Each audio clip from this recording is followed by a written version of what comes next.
Hello and welcome to another episode of Amy on Two Wheels. Today we are gallivanting roundabouts the place on my KTM 390 adventure bike. I'll show you the bike.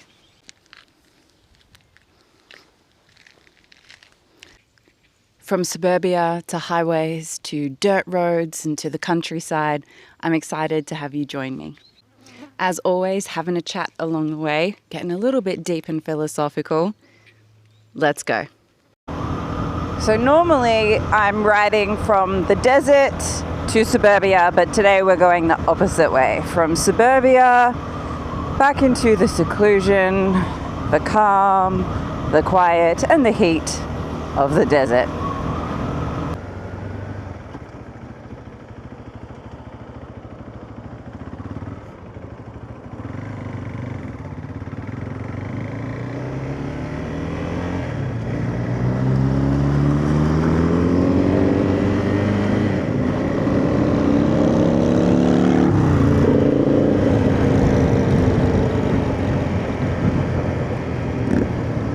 They're obviously a bit faster than me.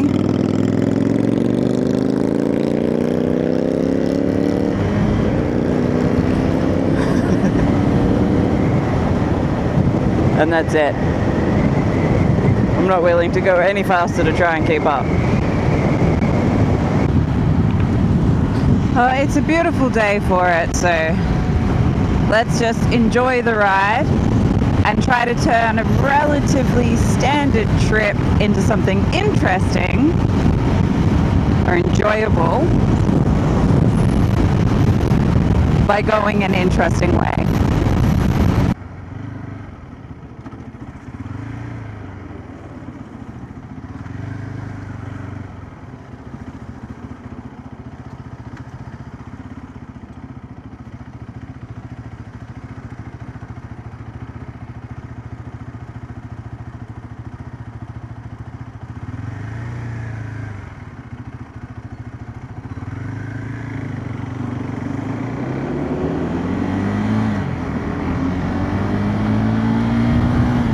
That guy just tucked his mirrors in to try and make space for me to squeeze through. So sweet, but a little too late. The lights turned. But that's what I mean. Folks are pretty good to motorcyclists around here.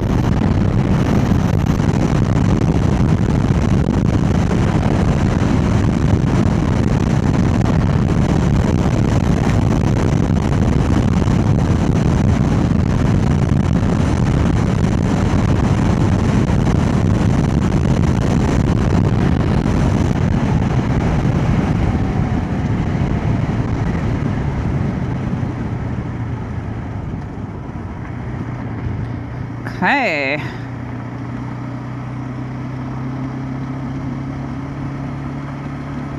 Love a paved road that suddenly turns into a gravel track.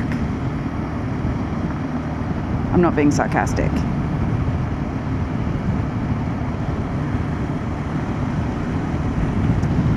So, for those of you who have watched any of my other motorcycle videos, you'll know that this KTM 390 adventure motorbike that I'm riding today is just one of a few of my different motorcycles.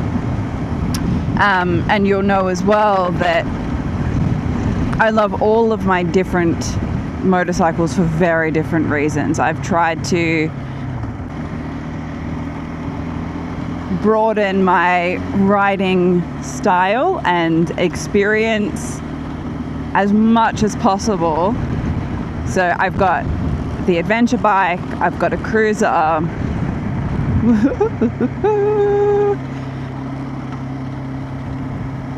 I've got an old classic standard,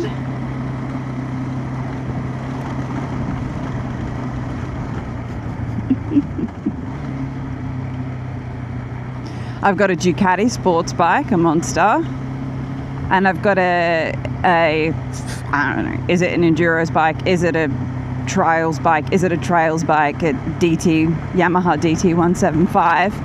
And I've got a little ag bike, I've got quite a selection of different two-wheeled vehicles. And pretty soon I'm going to take you into my garage and get all of my motorcycles in one place and talk about my experience riding them. Basically trying to answer the question, which style of motorcycle is the best, but from a completely unprofessional standpoint, speaking as a completely unbiased female rider who loves all the different styles and types of bikes, and just speaking purely from my experience. So hopefully that's interesting to someone somewhere. And I just want to take the time as well to answer any questions that any of you might have about riding, about my experience learning to ride, about gear, about anything. If there's anything at all that you have any questions about, or anything that you want me to talk about as part of that video in my comparison of the riding experience video and my journey to like learning how to ride, let me know in the comment section, and we'll see if there's anything that you guys want to know, and I'll see if I can cover as many topics as you guys might actually be interested in hearing about. Isn't it nice through here?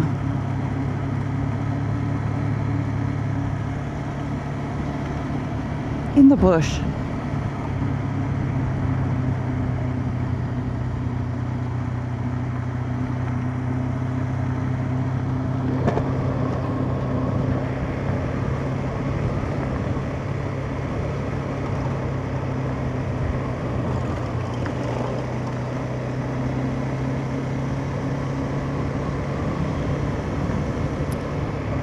I do like this kind of riding. I don't know if you've noticed.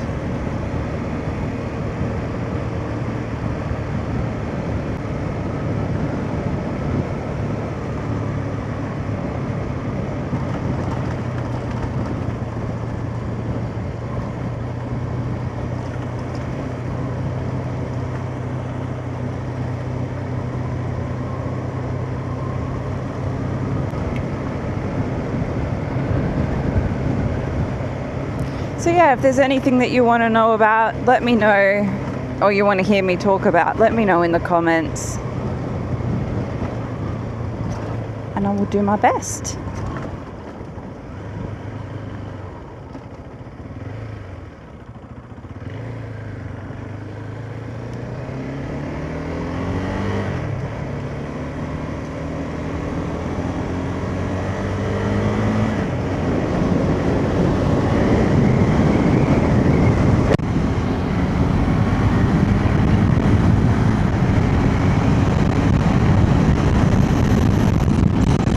And the thought that I'd like to leave you with today, or the question that I'd like to leave you with today is, are you the sort of person that you would choose as your own life partner?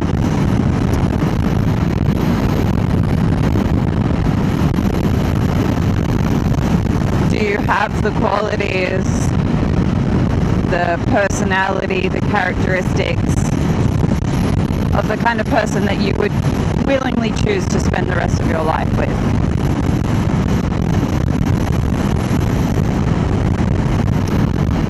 Because the truth is that you are your own life partner, whether you like it or not.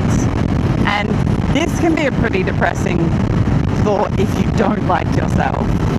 But if you're willing to put in the work, it can be an inspiring thought that can motivate you to want to change and transform yourself to become the kind of person that you would actually choose to spend the rest of your life with. And yeah, I mean, you've probably all heard, everywhere you go, there you are, and it's so easy to just brush that off as, yeah, of course. But It's real. Everywhere you go, there you are. You cannot get away from yourself. For as long as you are living your life, you're living it with you. And I think that too many people settle for a mediocre kind of life partnership. Not necessarily with the people outside of them, but with themselves. And I also think that a lot of people desperately seek other people to fill a hole in themselves because of how much they do not enjoy that they are their own permanent company. Because once you become the kind of person that you would choose to spend the rest of your life with, you put in the hard work to look at yourself and dream big and start altering and transforming yourself to become the person of your dreams, then you end up whole and complete and not lacking in anything. So then when you're free in that way, when you don't need other people for anything because you've got it, you can take care of yourself, or you can provide yourself with what you need in order to enjoy your life, then partnerships become about choice. So it's not like I need you because you satisfy something in me. It's, I am okay on my own. And here, okay on my own, totally fine, fulfilling and satisfying life. I choose to partner with you because although I'm whole and complete and content, life is better with you. And hopefully their life is better with you. So relationships become about two whole and complete entities who know their own minds, know their own feelings, know their own preferences, coming together as the ultimate act of love, which is, I don't need you, but I choose you. I want you in my life. And they end up becoming so much more than the sum of their parts. Two whole and complete entities that are more than the two whole and complete entities when they come together, rather than being entangled and enmeshed and dragged down and made less by each other. So, and people have that the wrong way around. They tend to think that love is needing someone. I need you. But that's just always going to set you up for disappointment, and it's always going to set the other person up for failure. There's no real freedom in that. That's not really what unconditional love is. Unconditional love is freedom, is choice. But the only way that you can make that kind of choice again is if you are whole and you are complete in yourself. And you have become the sort of person that you want to spend the rest of your life with.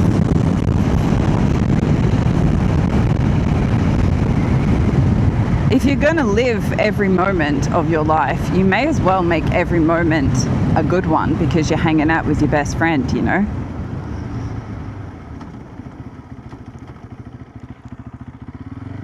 But you got to become your best friend in order for that to happen.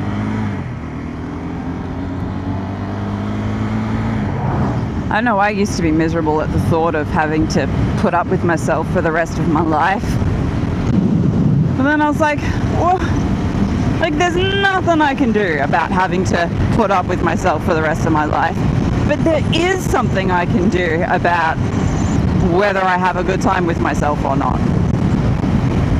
And so I thought, a thought that started out as something a little bit depressing turned into, for me, my greatest inspiration and motivation. Because what's the point in being miserable? What's the point in hating yourself? And I'm not saying excuse poor behavior. I'm saying go through the transformation, put in the effort, make yourself someone that you could actually be proud of. because so much suffering is just completely unnecessary. So learn to accept the things that you cannot change, like you being with yourself for the rest of your life, and then actively work on the things that you can change, the things that are in your power, like the kind of relationship that you have with yourself and the kind of person that you are.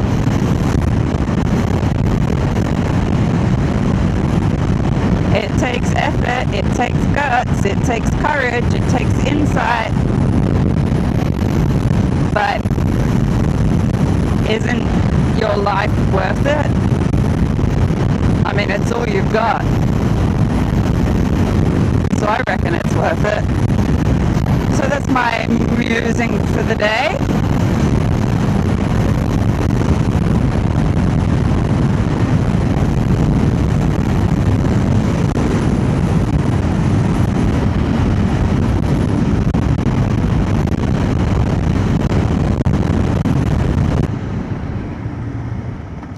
Nearly missed my turn. I was having too much fun.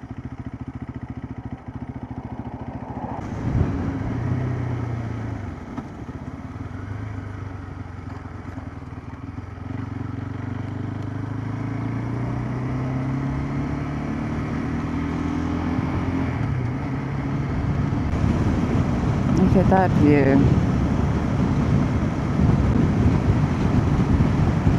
Always a pleasure to have you with me. So thanks for joining me once again, and I will see you next time.